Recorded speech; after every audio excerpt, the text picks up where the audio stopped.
Hey, family, it's your sister here, Jocelyn, and welcome to another episode of Faith on the Journey. And if you are part of this community, you already know that we are here for you to help you to strengthen your faith, heal your heart, and discover a sense of community. And we do this in a number of ways. And one way that I want to highlight today is our trauma healing groups. Our trauma healing groups are essentially Bible studies that help you to begin the process of healing from trauma. And we cover a variety of different topics, ranging from grief and loss, God and suffering, and forgiveness, amongst a number of other things. This experience is extremely powerful, and I encourage you, if you have not participated in a trauma healing group yet, to check out our website at faithonthejourney.org to find out more information. But in addition to our healing groups, we also have Christian counselors who we also refer to as trauma healing guides, and they specialize in Bible based trauma informed care and grief counseling. And we are blessed to have one of our lead counselors with us today, Reverend Dr. Pamela Adams. Now, her bio is something serious, so I am not going to read this page long thing. She gave me permission already, so I don't have to read it all. But I'll tell you a little bit about this Southern Belle, as she likes to call herself. She is the director of spiritual life and a university chaplain at Delaware State University. She proudly served in the United States Air Force for 9.5 years while simultaneously obtaining undergraduate degrees, graduate degrees. She has a whole lot of degrees in theology. And she also has clinical pastoral education. She has a background, extensive background in working with people to help them get through substance abuse. And the list goes on. But I'm most proud of the fact that she is a lead counselor with us at Faith on the Journey. And so we just wanted to highlight her and also have a really rich conversation today about hope in times of suffering. And so excited to have you here with us today, Pam. Thank you so much for having me. I'm Yes. excited about the conversation. Absolutely. Absolutely. And you know, you all, if you're watching right now, we're actually recording this live. And in Chicago, where from the Chicagoland area, there's a blizzard outside. We've had 10 inches of snow today. So if the internet's a little choppy, bear with us. We'll be with you. We'll be back in just a moment, but you're getting the real deal live. And we want you to blow up social media. Let us know you're here. Put your comments in the chat. We might even be able to get to some of your questions. But first, before we get into the topic at hand, Pam, tell us a little bit about yourself, your life growing up, what led you into doing this amazing work that you're doing today. Well, my father was in the army, so I had the opportunity of traveling all over the world, um, being able to go to places that I would not have had the opportunity to go to without Africa, Gibraltar, that nature. Um, to North Carolina, we were in fifth school, and then So, Pam, here in a little, see, this is what we're talking about with this winter blizzard. It seems like the internet connection's a little choppy for us. So we're gonna hopefully pray that you come back in. Hannah, let me know. My producer's working in the background if you're also kind of getting this choppiness on. Yeah, I see you. So Mhm. you are back. I just wanted to Okay, make sure that people can hear you. So okay, let's start over with okay. your story. Okay, so my father was in the army, so I had the opportunity to travel all over the world, being able to go places that I probably would not have had the opportunity to go to, such as Paris, Africa, Rock of Gibraltar, places of that nature. And when we moved back to the United States, graduated from high school in North Carolina, very much grew up with parents from North Carolina and South Carolina, so very much, I'm very much the Carolinas, and that's why I refer to myself as a Southern Belle because it's embedded in me. I always refer to myself as a product of the three J factor: Jesus, James, and Joyce. Those are my parents' names, Joyce and James. And then I just, of course, Jesus being my foundation. And I've just had the opportunity to have so many beautiful opportunities that I feel as though being able to have, uh, being able to be with individuals and being able to help them and walk along with them on their journey is what I strive to do. And I think that I just kind of gravitated to this field. It wasn't anything that I planned to do. At no point did I plan on being a chaplain. No point did I plan on being a pastor. No point did I plan on accumulating all of these degrees. But here I am, and I couldn't. I don't. I'll say it this way: I do not believe I could do anything else. I'm where I'm supposed to be right now. Amen. I am glad you accepted the call. Sometimes when God is knocking on our door about what we should be doing, we be kicking and screaming like, "No, God, Absolutely. no." I don't like, why do you keep coming to my door? But yes, at some point, Yeah, my overseer used to tell me at some point Pam is gonna have to die and just give in. And it's my life has been so much easier once I submitted. So I definitely appreciate the opportunities God has allowed me to be a part of. So I that's definitely wonderful. enjoy it. Good, good, and you're doing some amazing things. I know I, again, skimmed through your bio, but you've worked in many years in ministry, right? And so Yeah, you have the work that you've done in your church, right. and then you also have the work that you're doing, which is another form of ministry with Right. as it relates to counseling, right? Right, right. I actually I have been a licensed and ordained pastor now 16 years, and I've been a chaplain 14 of those 16 years, and I've had the opportunity to work in a federal hospital, well, the Durham VA Medical Center with veterans. I worked at Johns Hopkins Hospital, and done a lot of things in reference to ethics and the ethical dilemmas that come around organ donation. I've been serving now for the last 9 years as a university chaplain at a a state institution, which is not very often where you find chaplains working at state colleges, as well as being a spiritual advisor in a drug treatment facility. I've also served there. So I've had some opportunities to offer ministry in different types of contexts. And I think that is the beauty of ministry. I appreciate and I love all my pastor friends, but they find it interesting what I do because it's still ministry. It's just a totally different dynamic. And I have the opportunity to reach those that haven't necessarily made it inside of the four walls, but want to know more about it. And so I always say it takes a special type of personality to reach the lost. So, Yeah, it's good, mhm. and that's the thing that is so beautiful about this. Our ministry doesn't have to stay within the 4 walls of the church.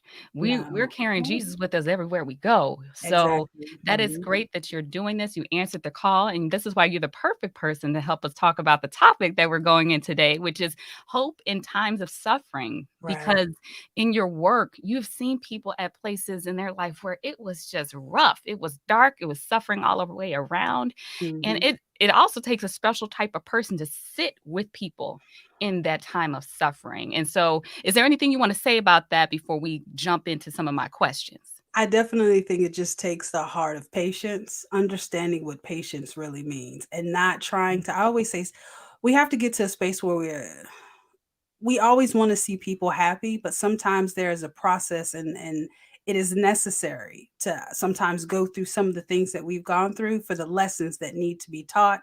Now, I'm not talking about, and I don't want nobody to bash me out there in social media land, but there are some lessons in the lingering. And if we would understand what that means and be more open and receptive, sometimes we won't have to continue to go through the same cycles of life if we would understand that I was supposed to learn something from this. This wasn't just me having a bad day or a difficult moment, but there is a lesson, and be more open and embrace and being at a space where we are embracing the lessons that we're supposed to be learning. Did y'all get that tweet right there? Lessons in the lingering. That was good. I'm gonna hold on to that. And it's true. Right. Sometimes because of events being so painful in our lives, it's very hard for us to even think about the lessons because it's Right. so painful. And that's where the reflection is very important for us Hmm. to be able to take that step to say, okay, even though this was some junk, this was some crap, I wish I didn't go through this. There was still some things that God showed me through this, right? Hmm. And so Absolutely. I think back to I wanna kinda shift into, some people who we definitely can learn from, which is our ancestors, our, leaders in the Black movement. This is Black History Month, right? It is Yes, we already in it. It all should year be long. No, I'm all year kidding. long. I was just about to say it. We should keep it to just a month, but, the world around us is acknowledging the greatness of the Black Right. people, right? And so when we look at Martin Luther King, Muhammad Ali, Harriet Tubman, Rosa Parks, Angela Davis, Shirley Chisholm. Like the list goes on of great Mhm. leaders. We obviously want to celebrate their greatness, but I want to highlight in today's episode how they were still able to have hope in Mhm. incredible times of suffering, right? Absolutely. And it wasn't, I mean, we're not talking about, no, oh, I just couldn't get my parking space or I had a bad day. No, we're talking about slavery, Jim Right. Crow, mass incarceration. We have Mhm. systemic racism and systemic issues all around us today that is affecting Mhm. our people. And yet, we saw time and time again that they still had hope. And some people might find that very difficult to understand. Right. So, what do you think about that when we kind of reflect on what we can learn from our ancestors? I think there's a resilience that they had that sometimes I wonder, do we have it? Like the not being able to give up even when it looks like we should. There was something that they were able to feel.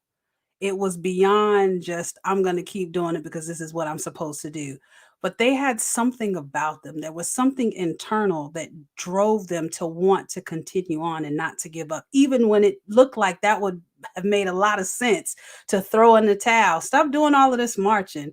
Stop saying we shall overcome. Stop doing all of this and doing all of that. But they continue to do it. And it is amazing to me because if you know, we see like a lot of the civil rights documentaries, we see the movies and things of that nature, and we get mad easily right now if something don't go our way. Can you imagine? I can't even process it. I'm gonna be honest. I cannot process some of the stuff that they went through, and but there was something in them. It was a determination that we shall overcome. We don't even know what that's going to look like. And what's always more intriguing to me, I believe that they realized that they may not have been around to witness what that looked like, but they saw us coming along.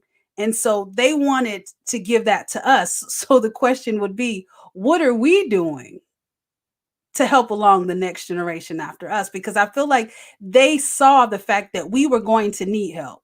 They already knew that there was a Pam out there that when it's hot, she don't like to be outside. I don't know what that marching would have looked like right now, but they saw something. And so they continue to press forward and move. It's amazing to me. Like if you really watch the documentaries, not the Hollywood stuff. I'm talking about clips and things of that nature where you actually see some of the brutality that they received. There was a level of hope that they had, and I have to include in this conversation a level of faith too. Like I believe that they understood what faith meant, and that's because they saw that one day, I'm hoping and believing, I'm trusting and believing in God that we shall overcome. Even though they may not have seen it in their lifetime, they still kept the faith. And it's intriguing. It definitely is intriguing. It's inspiring. And you're Yeah. right. Sometimes I sit here, I'm like, I'm complaining about Starbucks messing up my order, you know, stuff like that, right? And there's so much Right, more, and they couldn't even get a cup of coffee. Listen. right? And so looking at Right. things like that, it gives perspective. But on the Exactly. flip side, I was actually reading from a book that I read in my seminary schools. Shout out to McCormick. I see Mhm. my seminary sister Latanja checking in. We were reading this book called Jesus. Let me see, Jesus and the Disinherited by Howard Thurman. Mhm. And this is such a great book, right? It is, it And is. one thing that he was talking about is how sometimes, on the flip side of having hope, sometimes parents teach their children not to have hope so they won't be disappointed, Yeah. right?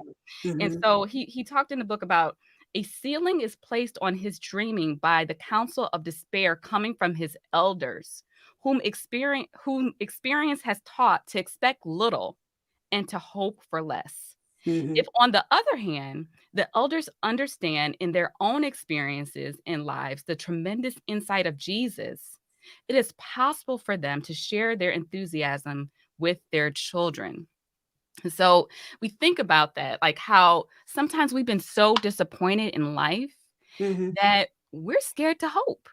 It's easier to True. just think everything's just going to go to hell in a handbasket, Mhm, right? mhm. Yeah, yeah. I'm sorry, So go ahead. how do you I guess is how do we approach this, right? Because I do think that in the church, sometimes we are too lopsided one way, where it's Mm, all prosperity, all hope, all like gumdrops and roses. But right. then you have the flip side where it's like, it's just looking at all the doom and gloom. So where is the middle ground in this? I definitely think we have to start at a space where we recognize that my better and your better is not the same, right? Hmm. Just because for in the church, we have the tendency to say, everything's going to be all right, kumbaya, let's hold hands, we shall overcome, everything's going to be fantastic. But that looks different from each individual. And I think we don't talk about, again, going back to our lessons that we are supposed to be learning in this lifetime. If we were more in tuned or had a, I don't want to say it like this, but I can't figure out another way to say it. If we had a stronger connection with Christ, right? If we were in tune with him, we would understand and recognize this is what I'm dealing with right now is necessary for where God is trying to take me. And so if I can't handle it on this level where he wants to take me, I'm not going to be able to live out what he wants me to do. So when I think about hope and I think about faith, very much have to get away from too much prosperity without accountability. Too much, too much. We gonna make it, but you don't need to be delivered. You understand what I'm saying? Like we have to get to a space where we have to begin to talk about Christ individually and not so much collectively. Does that make sense? Like being able to say that I know who he is and I recognize the things that I need to understand in reference to where he's trying to take me. But if I don't know where he's trying to take me because I'm not connected and tuned into him, it becomes a problem. You hear people say, well, God is just not speaking to me right now. It's not so much that he's not speaking to you right now. You just didn't accomplish the last thing he told you to do. Hmm. So why he's going to keep giving you instructions? That Oh, doesn't make any sense. you Like if you come didn't do one, how you going to do yes. two? Like, why would I give you more information? And so I think Mhm. we have to get to a space where we understand having hope, absolutely. Having faith, absolutely. Being connected is necessary. So, in order for, in my opinion, this is just where the land that I live in, I believe that it's necessary for me to be connected so that I can understand that I still have to have hope, even when I don't feel like I feel hopeless and I don't feel hopeful. Does that make sense a little It bit? absolutely does, and I think you were hitting on so much. I'm, like, trying to process everything that you were saying, but it made me think about a subject I actually studied while I was in seminary school. I was reading a book called Almost Christian by Kenda Creasy Dean, right? Mhm, And she mhm, talks about this subject of, moralistic therapeutic deism. It's this idea, I call it in simplistic forms, a genie in a bottle type mm, theology about God, where you right. only come to God with stuff that you need. It's like a superficial, shallow relationship where God is only there to make you feel good about yourself.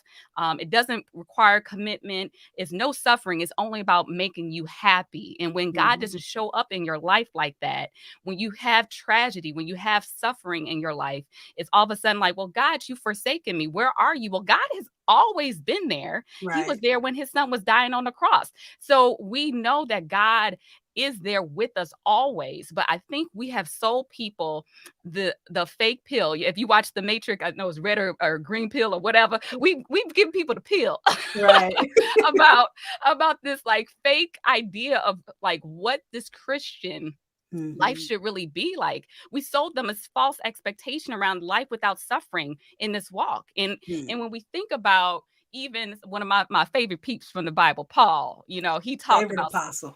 Favorite. yes, yes. He talked about suffering all the time. He talked about that thorn that he wanted to get out of his side.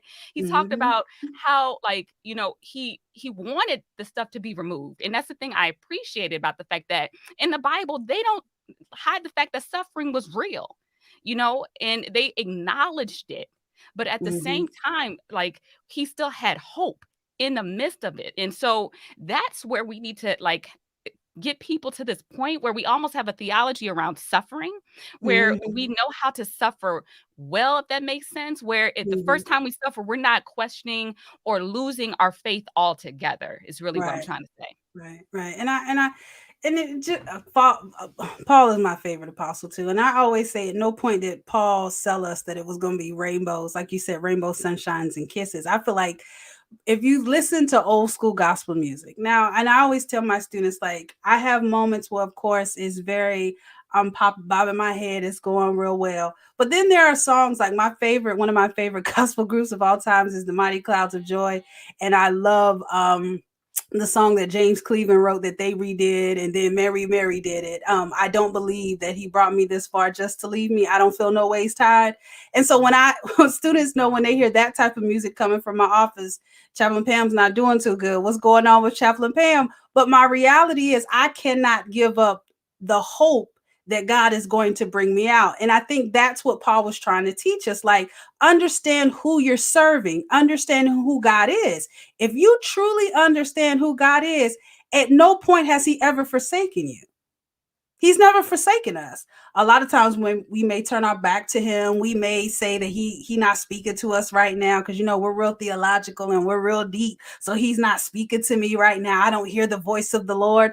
Again, what did he tell you to do the last time? Trust in that. Trust and believe that he's going to deliver you. Trust and believe that he's going to bring you out. Trust and believe he's going to make a way. And I also have to add this to it. Some stuff we put ourselves in. And so now we have to deal with the consequences because we don't want to have any accountability. So when you talk about hope now, we have to address this particular space because a lot of times we'll do things and we don't feel as though we need to be held accountable for our actions or the things that we've done. And so now we don't want to deal with the consequences of the decisions that we made. And just because you did it in 2009 doesn't mean that 2022 is not going to hit you. It's going to hit you when it hits you. And you have to be prepared for the consequences. Now, can God keep you in the midst of the consequences? Absolutely. Because again, he can do everything but fail. But there always are consequences. And I don't think we want to deal with the consequences. I'm gonna take a break right there just to breathe. I feel like folks probably need to take that in because you just punched people in the throat. I say when you hit them with truth like that. But sometimes we need to hear that, and it doesn't take away from God's love. I think we've Exactly. all had moments in our life where we've made mistakes and we've experienced consequences, and we have to be real with ourselves to say, God, you didn't fail me. You might have actually, I know in some cases, God told me, don't open the door. And I still chose to walk through the door and got Mm-hmm. burnt and then was mad. But I can't be mad at God. It doesn't mean that God's not faithful. And it doesn't mean that he can't bring me through even with the consequences. Because Right. God is the ultimate redeemer of our mess that we create. And Mm-hmm. so talking about the ultimate firefighter, if you know what I mean, Mm-hmm. stay putting out Absolutely. fires. And Yeah. so I think for us, one thing I want to read a quote.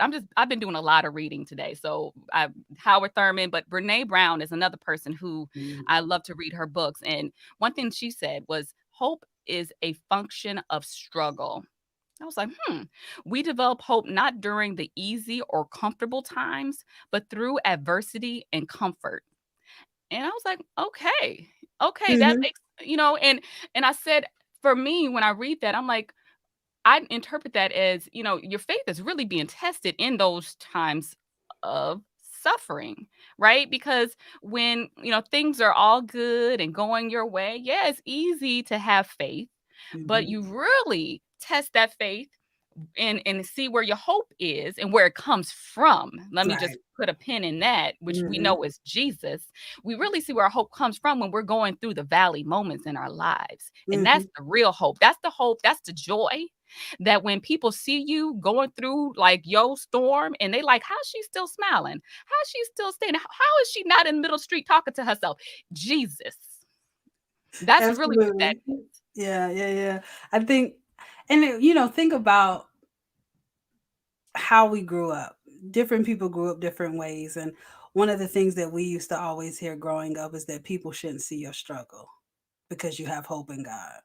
So even when everything is completely falling apart, the only way you're going to know that I'm struggling is if I tell you I'm struggling. And I have my own personal opinion that now that I've evolved and I counsel and I help and I talk to individuals, but I definitely think there is something about knowing who your rescuer is. When you know who your rescuer is, I think you move different even in the struggle.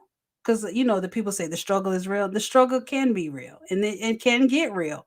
But I wonder if you think about it, when you were talking about those times of joy and those times of happiness, what did the prayers look like then versus the time of struggle? What did the intimacy with Christ look like in the time of struggle versus in the time of joy?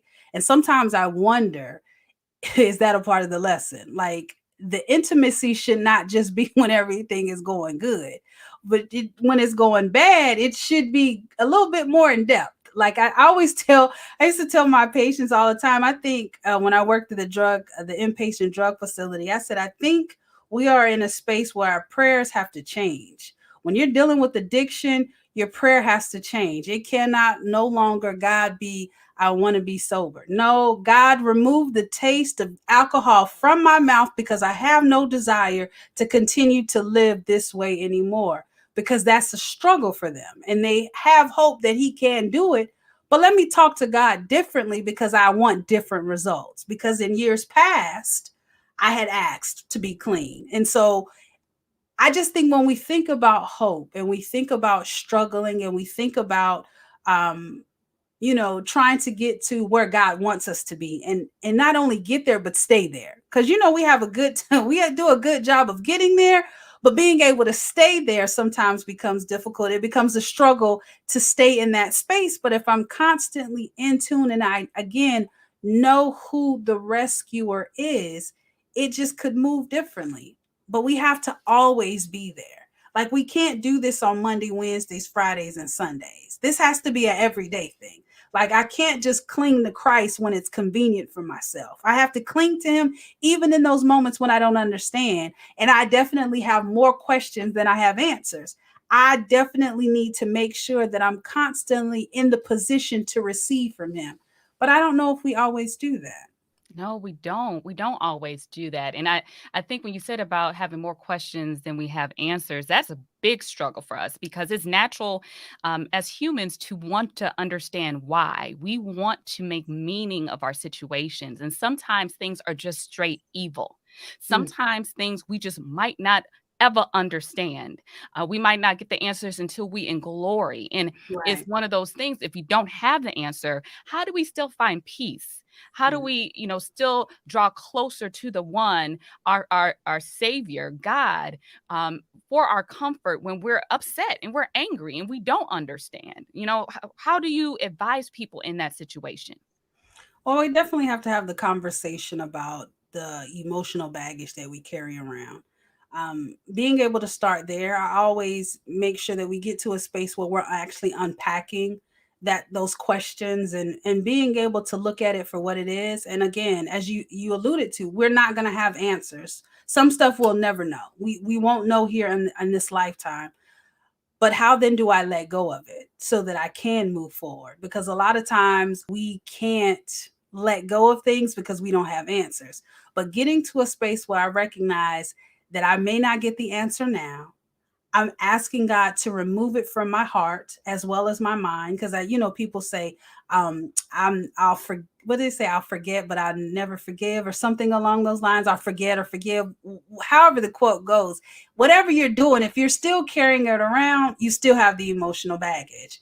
And so when we have those questions that we don't have the answers to, being able to just turn it over to God.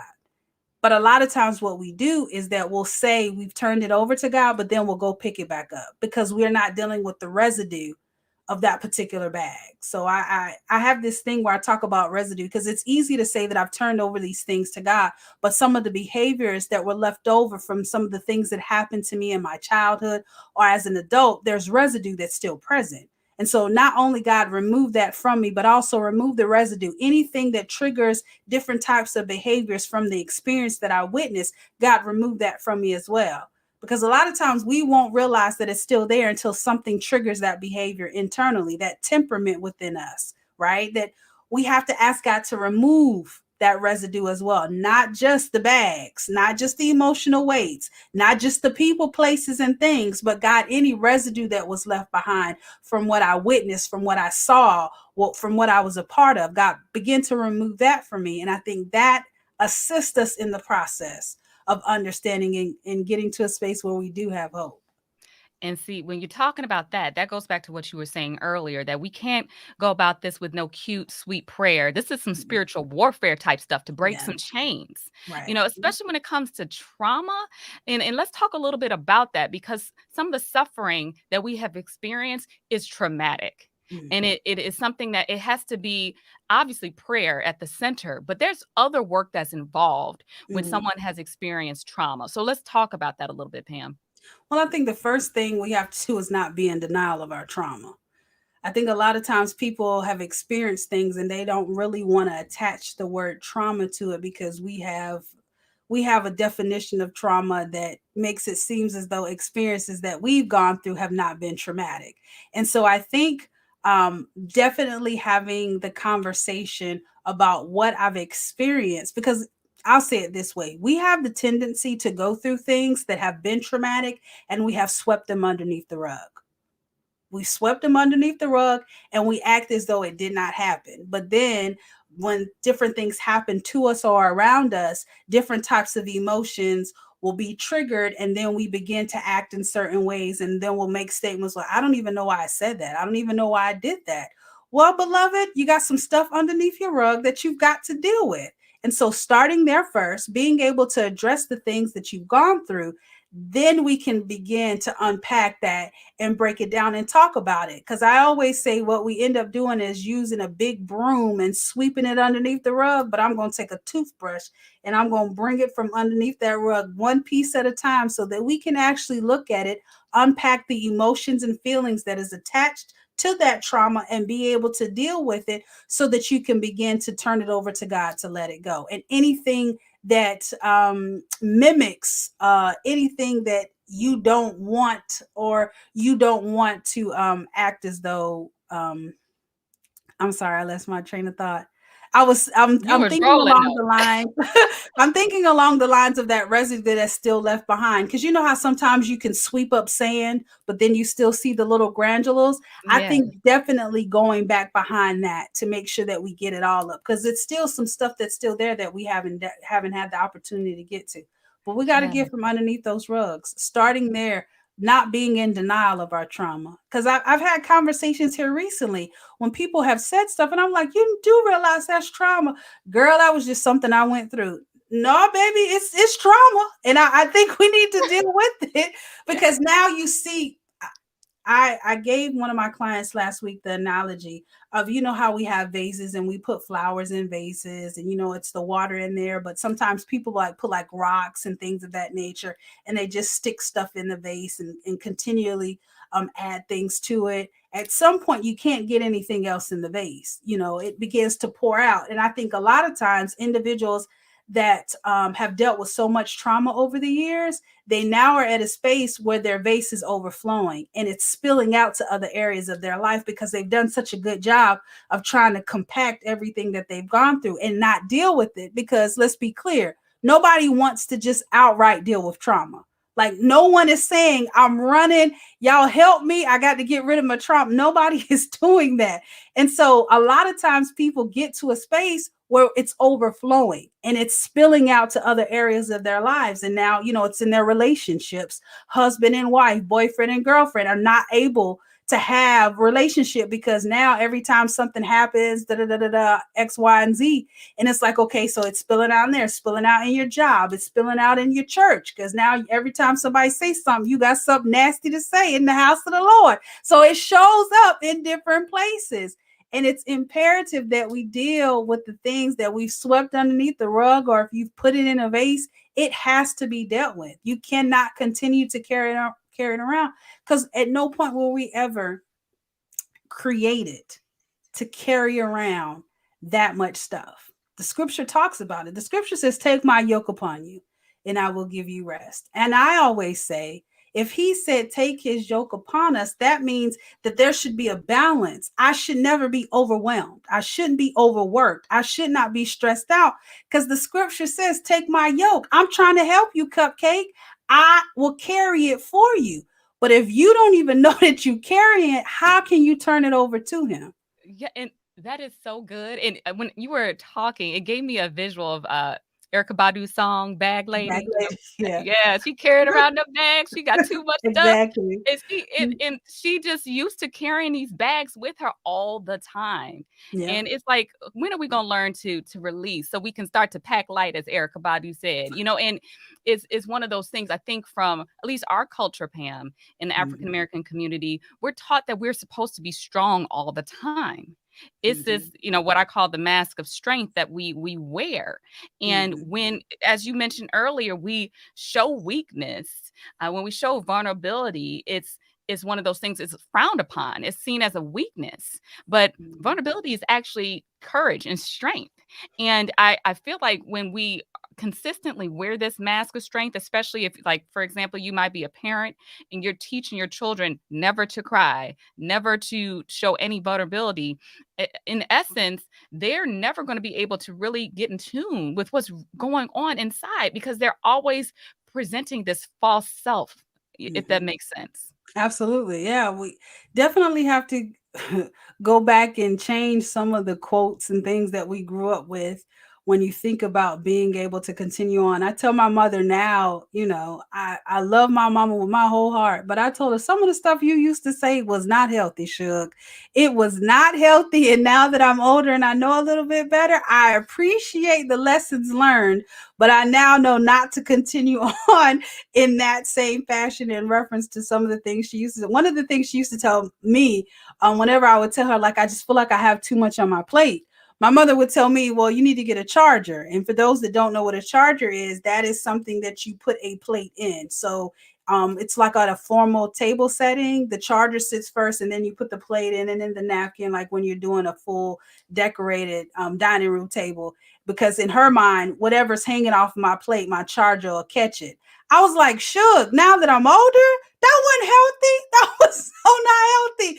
The conversation should have been like, well, let's sit down. Let's look at what you got going on so that you can take something. Nah, get a charger. You got to keep it moving, and then like being in the military, like, pick yourself up by your bootstraps. You got to keep moving. You don't have the opportunity to feel weak and things of that nature. And I think now things have definitely changed. Mental health definitely is a conversation. I tell people all the time, the same way you take care of your physical health, you need to take care of your mental health as well as your spiritual health, mind, body, and soul being on one accord, looking towards Christ, if that's where you find yourself being at in life. And I don't I think we're doing better, but at one point, no, mental health was not a conversation. Mental health was so frowned upon. I tell people we're just not going to the doctor and the dentist and the eye doctor. Like, let's be clear. Within the last 10 years, there has been a shift in us actually going to the doctor, and Yeah. it's definitely interesting, but definitely we have to understand, and it continues to go back to this space of hope. We got to have hope. We have to, and Do faith. I got to add faith to it. I just have to. hope and faith married together. That's what we need. And in times like this, when I think back to 2020 especially, there was a moment where I was just sitting in my room staring at the wall like, "Lord, what is happening?" Yeah. With pandemic, political unrest, racial tension, like Yeah. everything just fall into, it was just crazy, right? And but in times like that, my faith, I don't know how people do it without faith. Because Yeah. otherwise it's like, where do you find your hope that's solid despite what's happening in the world? But Hmm. I do want to just visit one point that you made earlier, just to just edify what you said, that it's important that we unlearn some things, from our past, especially when people who might have loved us, even people in the church, say certain scriptures where they use it out of context, or they speak Christianese. Y'all know about Christianese, right? It's a whole language. Like, they speak this language about certain things that are actually, not, it's to our detriment, right? Even though they Hmm. mean well. Yeah. And so it's important that we have developed our own relationship with God. We study the word, and Right. we are able to decipher between Christianese and really what the word of God is saying. And also, really ask the questions around, like, what your sweet mother was trying to tell you when you were Yeah. younger, and you was kind of like, huh? Love her. Like, or Mhm. grandma, or whoever the beloved is in our lives, Right. who they might have learned that, so we don't blame them, but it wasn't healthy. And it's something that we need to be able to release, to be fully able to heal and have the hope that we need, right? And I think that's the key right there, the healing piece. It's easier to understand what hope and faith looks like if you're healed. But if you want to continue to walk around hurt and injured, it is definitely hard to think about hope, let alone feel hope. I Mm, definitely think that what you just said is definitely like number one. You got to get mhm. healed. It's Yeah, hard to have faith if you're broken. right. It's hard to have faith or have hope if you're broken. But if I'm willing to do the work, that's the other side of this, Reverend Jocelyn. You've got to want to do the work. You have to want to do the work. And sometimes when people get in it and they realize what needs to happen and what type of behaviors have to be unlearned and what type of sacrifice that's going to take and the level of accountability and the consequence, they don't want to do all of that. They just would rather. I always say it's like running in a marathon and hitting it, not even so much hitting a brick wall, but seeing the brick wall.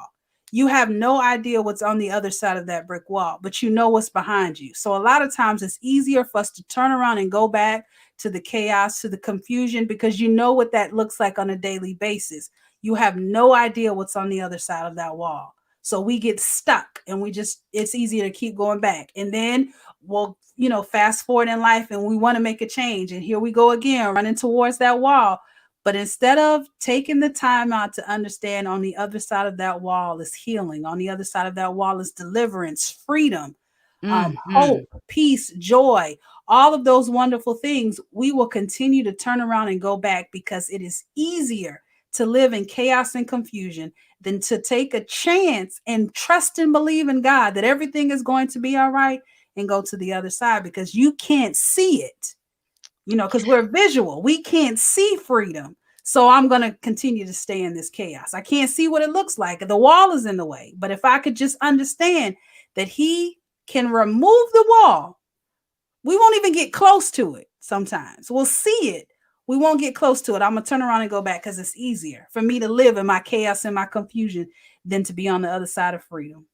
Man, you were saying something to me. And I mean, it makes perfect sense. And the word of God actually talks about it, how we should not fix our eyes on what is seen, but what is unseen, because what is seen is temporary, but what is unseen is eternal. And Mm, when we think about the gifts that God wants to give us, sometimes we can't see it in our mess. All we see is what happened in our past, and our lens is clouded by our pain. And so the mhm. hope for something better comes from a place of faith, Right. rooted in a God who can heal all things. Like one Yeah. of the things that we always say with our company is healing is possible because with God all things are possible. With God Mhm. with God all things are possible for you.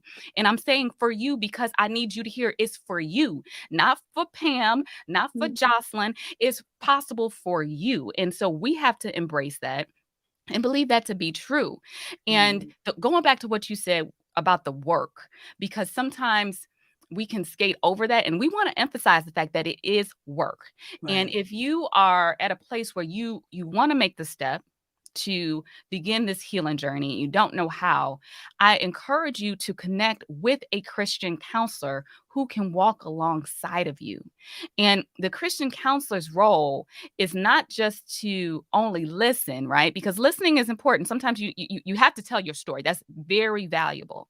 But also to challenge you, to help you, to walk alongside of you, to hold you accountable, to help you to do the work and to be real with you in a gentle and loving way, right? And Mhm. it's a special person to be able to do that because I've noticed in my counseling journey, because I've gone through many counselors before, there's Mhm. been times where I would go to a session and the whole time I would just talk and never get any feedback, never accountability. It almost kind of played into my victimness mentality, if that makes sense. Mhm. And sometimes we can get used to. I interviewed someone the other day. They said learned helplessness, Mm. this That's like, good. Yeah. just this understanding of like, woe is me. And you just kind of stay there and you're just kind of talking about the pain. And again, you need to talk about it, but what's next? How do we marry that with the hope? How can we get you from this place of just, being in this despair to focusing on what God is trying to do. And so I encourage you to find a counselor, but it has to be the right one. And I'm bringing this up because this is why I appreciate you so much, Pam, because you do have that balance, and you understand the importance of storytelling and meeting people where they are, but you're not going to allow someone to stay just Hmm. in this place of learned helplessness, if you will, right? No, no, we gotta get you. We gotta look.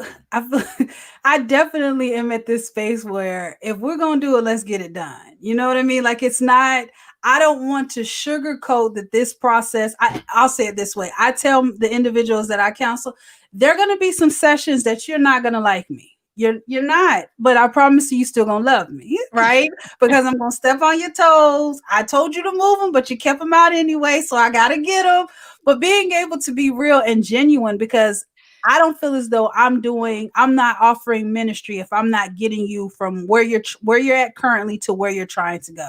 And I don't believe in wasting people's time, effort, or energy. So being able to be realistic with them, having the conversations and tell them, you weren't supposed to do that, right? Like being able to have genuine conversation and get individuals to understand and believe that God can and he will if you will let him, right? He Mhm. can, he will, and if you let him. And so just, I'm very real with my clients. Like I don't have time. We gonna laugh. You may share some. I have clients that's like, you gonna make me cry today. I'm like, I didn't even say nothing. I just said a word. I just want to know, did you do your homework? That's all I want Mhm. to know. And that's something else that I always feel like you're not, when we're having a conversation in a session, that should not be the only time you're working on yourself, because I'm probably dealing with 20 to 30 years of some stuff, and I'm not going to get it fixed in 20 to 30 minutes. So I need for you to also be working on self. I'm going to give you some books to read. I may give you some scriptures to read. Tell me what you got from that, and being able to take that and translate your story so that you can understand. I think different things happen in different sessions with different types of individuals, but I definitely believe that it's necessary and it's for your good.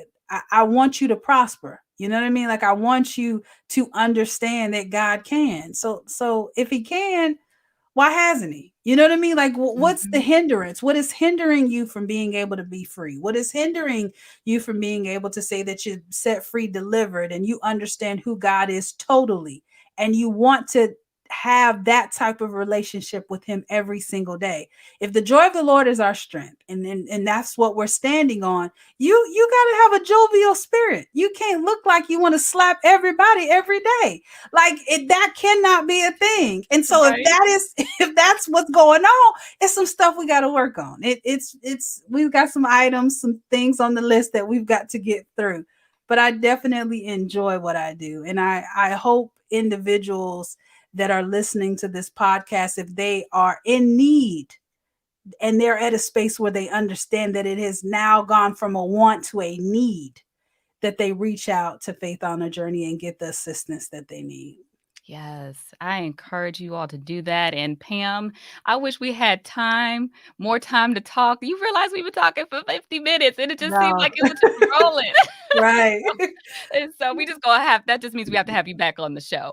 But you definitely been dropping some gems for us today. We're so grateful to not just have you on the podcast, but to have you a part of the Faith on the Journey community. And if you were blessed by today's message and some of the gems that Pam was sharing with you today, you can actually reach out to her through our Faith on the Journey website Mhm. and learn more about how you can work with her to help you on your healing journey.